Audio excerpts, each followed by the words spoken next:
သူအချိန်မဆွဲတော့ပဲဘောင်ကိုတွန်းဖွင့်လိုက်ပြီးအဲ့ဒီကနေပြေးထွက်သွားရမကြခင်မှာအမောင်တီဖုံးနေတဲ့နေရာတစ်ခုမှာလွင့်မျောနေတဲ့လှုပ်ဝက်ဆန်းကျဲတဲ့စင်ကြံတစ်ခုစီရောက်သွားပါတယ်ထွက်ပေါက်တစ်ခုစီကိုသူအချိန်ကြာကြီးပြေးနေရတယ်လို့ခံစားရပြီးနောက်ဆုံးမှာအခန်းတစ်ခုစီရောက်သွားတဲ့အခါသူ့ဆက်ပင်တွေကပိုရှင်နေပြီးညအိတ်ဝတ်စုံရဲ့အယောင်တွေလည်းမိမ့်မိန်နေပါပြီ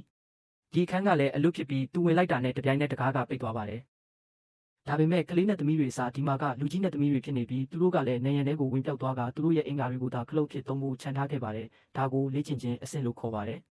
တစ်ချိန်တည်းမှာပဲမက္ကဆီကိုကမြို့တစ်မြို့မှာကလေးလေးအန်တိုနီယိုရဲ့မိသားစုကစိုးရိမ်နေကြပါတယ်ဘာလို့လဲဆိုတော့ဖခင်ဖြစ်သူအက်စကာကွန်မန်လိုလူသိများတဲ့နပန်းသမားဟာပုံမှန်ထက်ပိုပြီးနှုတ်ဆိတ်နေလို့ပါနောက်ထပ်ပြန်ဘက်ကသူ့ထက်အများကြီးငယ်နေလို့ဖြစ်နိုင်တယ်လို့ဇနီးဖြစ်သူကထင်ပေမဲ့အဖိုးဖြစ်သူကအရေးကြီးတာကအတွေ့အကြုံဖြစ်ပြီးနုပြိုမှုမဟုတ်ဘူးလို့ထောက်ပြပါတယ်အက်စကာကွန်မန်ကိုသမီးဖြစ်သူစစ်စတာကရင်ကသူမရဲ့ထရက်ကားနဲ့လာကြိုပြီးနပန်းကွင်းစီမောင်းပို့ပေးတဲ့အတွက်သူစောစောစီးစီးအစင်သစ်ဖြစ်အောင်ပြင်ဆင်နိုင်ပါတယ်အဲ့ဒီထဲမှာအဝတ်စားလဲတာနဲ့အပြိုစင်မေရီကိုဆူတောင်းတာတွေပါဝင်ပါတယ်ကျောင်းမှာတော့အန်တိုနီယိုဟာအက်စကာကွန်မန်ဘက်ကလောင်းထားတဲ့အတွက်အတန်းဖော်တွေရဲ့အနိုင်ကျင့်တာကိုခံနေရပြီးသူ့ကိုအားနည်းတဲ့အရှုံးသမားလို့ခေါ်ကြပါတယ်ပွဲစဖို့အချိန်ကြီးကပ်လာတာနဲ့အမျှစစ်စတာကိုင်းရင်ဟာသူမရဲ့ပင်ကားကိုပြန်ယူပြီးအန်တိုနီယိုနဲ့သူတို့အဖိုးကိုတွားကြည့်ဖို့လာကြိုပါတယ်ဒါပေမဲ့ကရင်ကမနေခဲ့ပါဘူးအန်တိုနီယိုနဲ့သူ့အဖိုးကပွဲမဆက်ခင်လေးမှာပဲသူတို့အတွက်နောက်ဆုံးကြံတဲ့ထိုင်ကုန်တချို့ကိုရလိုက်ပါတယ်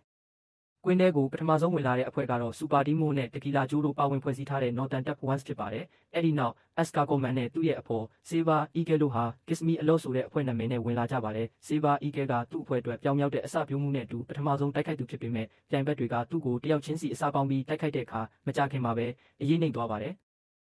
သူတို့ကအက်စကာကွန်မန်ကိုပွဲထဲဝင်လာဖို့လက်ဟန်ချီဟန်နဲ့အဆက်မပြတ်ခေါ်နေကြပေမဲ့ဆေးဘာအီဂဲကပြိုင်ဘက်နှစ်ယောက်ချင်းချင်းရိုက်မိအောင်လှည့်ကွက်တစ်ခုနဲ့လှုပ်လိုက်ပြီးသူလွတ်မြောက်သွားချိန်ထိအက်စကာကွန်မန်ကဝင်ရောက်ဖို့ညှင်းဆန်နေခဲ့ပါတယ်။အက်စကာကွန်မန်လည်းမြ мян ဆက်ဆက်ပဲအရေးနှိမ်သွားပါတယ်။ဒါပေမဲ့သူ့ပြိုင်ဘက်ကသူ့ကိုကလတ်ထိုင်နဲ့ရိုက်တော့မဲ့အချိန်မှာပဲလှုပ်ဝက်ဆန်းကျဲတဲ့အခန်းထဲကအမျိုးသားဟာအင်္ဂါခလုတ်တစ်ခုကိုနှိပ်လိုက်ပြီးအက်စကာကွန်မန်ရဲ့လေပင်ကိုမော်ဆဆန်ရှည်ထွက်လာစီကပြိုင်ဘက်နှစ်ဦးစလုံးကိုခေါင်းနဲ့တိုက်ပြီးအလဲထိုးလိုက်ပါတော့တယ်